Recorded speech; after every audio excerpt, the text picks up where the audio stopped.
Assalamualaikum warahmatullahi wabarakatuh. Balik lagi di channel Ikhwan Gamer.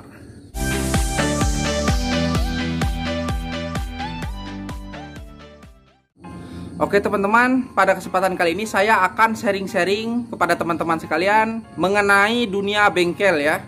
Pada kesempatan kali ini saya akan membagikan beberapa penyebab terjadinya kecelakaan pada saat penggunaan gerinda tangan ya. Tanpa panjang lebar, kita langsung masuk ke penyebab yang pertama.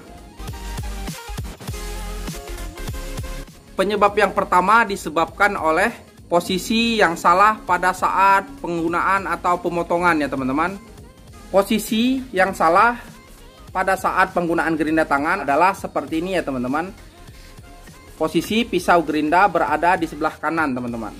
Karena apabila kita memotong seperti ini, anggap saja tangan saya ini benda kerja, maka apabila pisau gerinda tangannya ini terjepit, maka gerinda akan membanting ke arah kita ya teman-teman, membanting ke arah kita.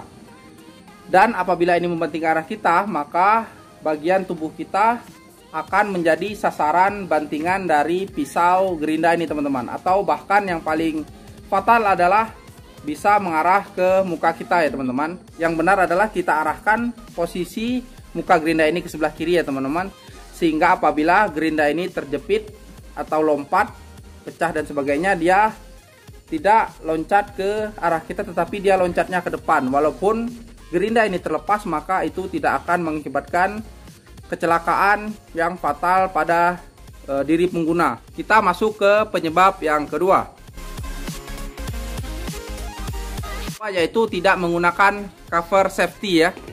Oke teman-teman, biasanya kebanyakan bengkel-bengkel pinggiran, bengkel las dan sebagainya itu tidak menggunakan cover safety seperti ini. Maksud mereka adalah agar mempermudah mereka pada saat menggunakan gerinda untuk posisi amplas ya teman-teman. Jadi bisa di sini atau di sini. Jadi itu adalah tujuan mereka.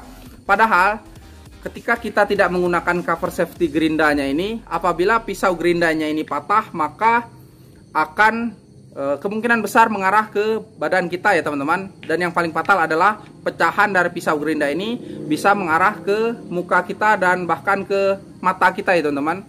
Padahal apabila percikan atau patahan dari pisau gerinda ini mengarah ke mata kita, bisa menyebabkan kebutaan permanen ya teman-teman. Tetapi beda halnya apabila kita menggunakan cover safety-nya ya teman-teman. Seperti ini. Apabila kita menggunakan cover safety seperti ini, maka ketika pisau gerinda ini pecah, berhamburan dan sebagainya, itu akan tertahan di cover safety-nya ini ya, cover safety-nya ini, dan mengurangi resiko pecahan pisau gerindanya ini mengarah ke badan kita atau bahkan wajah kita ya teman-teman. Jadi inilah fungsi penting dari cover gerinda yang sering teman-teman bengkel pinggiran itu lepas ya teman-teman. Kita masuk ke penyebab yang ketiga, yaitu spek pada pisau gerinda tidak sesuai dengan spek motor gerinda yang kita pakai ya teman-teman. Jadi catatan bagi teman-teman semua, ketika teman-teman ingin membeli pisau gerinda di toko material dan sebagainya, itu harus diperhatikan putaran maksimalnya ya, atau RPM. Bisa teman-teman lihat di situ.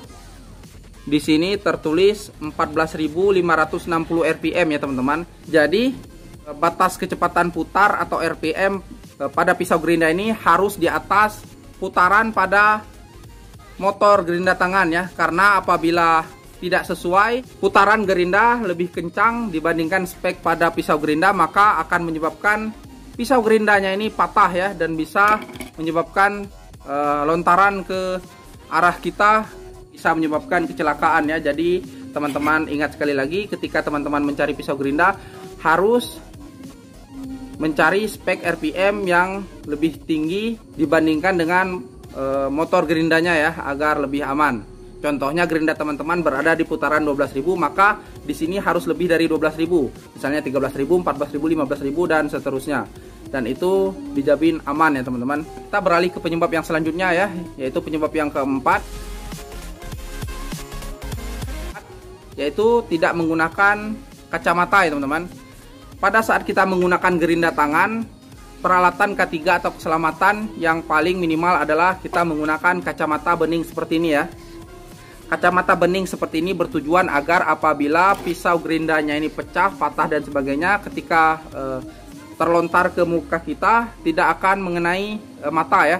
Karena mata merupakan benda yang paling vital di area muka kita ya. Kita masuk ke penyebab yang kelima ya. Yaitu adalah teman-teman tidak memeriksa posisi saklar pada saat teman-teman mencolokkan power dari gerinda tangan ini ya. Yang benar adalah sebelum teman-teman mencolokkan ini, teman-teman pastikan bahwa saklar dari gerinda tangan ini berada pada posisi off ya. Kalau pada gerinda Bosch yang saya pegang ini, posisi off-nya itu berada di bawah. Jadi jangan dibiarkan pada posisi mengunci atau posisi on seperti ini ya teman-teman. Karena apabila saklarnya ini masih berada di posisi off, maka bisa dipastikan ketika teman-teman mencolok steker dari gerinda tangan ini, maka gerinda ini bisa loncat ya teman-teman. Dan fatalnya lagi apabila posisinya tidak menggunakan cover safety dan seperti ini, dan kemungkinan besar gerindanya itu bisa berjalan ke arah teman-teman dan bisa menyambar kaki teman-teman semua ya pisaunya nih. Dan itu sangat fatal sekali teman-teman. Dan kita beralih ke penyebab yang terakhir, yaitu adalah penyebab keenam ya teman-teman. Penyebab yang keenam ini adalah kita membeli pisau gerinda melebihi dari ukuran batas gerinda tangan ini ya teman-teman. Nah, biasanya kan teman-teman tadi yang sudah saya jelaskan melepas dari cover gerindanya ini ya teman-teman. Dan teman-teman bisa memasang pisau gerindanya ini sesuai dengan keinginan teman-teman bengkel sekalian ya. Padahal hal ini sangat berbahaya sekali ya. Gerinda tangan seperti ini dirancang untuk dipakai oleh pisau gerinda berukuran 4 inci ya. Oke, 4 inci bisa teman-teman lihat ketika dia menempel seperti ini, maka jarak antara pisau dan cover gerindanya ini hanya sedikit saja ya, yang menandakan bahwa cover ini diciptakan atau dibuat hanya untuk menampung pisau gerinda berukuran 4 in. Beda halnya ketika teman-teman melepas, maka teman-teman bisa menggunakan pisau gerinda dengan ukuran lebih dari 4 inch. Apa akibatnya ketika teman-teman menggunakan pisau gerinda lebih dari ukuran 4 inch? Maka pisau tersebut kemungkinan akan pecah ya, kemungkinan besar akan pecah. Karena biasanya lebih besar pisau gerindanya ini, maka batas kecepatan putarnya pun akan semakin rendah ya. Misalnya yang 4 in ini dia memiliki batas putaran 14.500. Maka misalnya teman-teman membeli yang lebih besar dari ini, maka kecepatan RPM-nya itu akan lebih rendah ya teman-teman.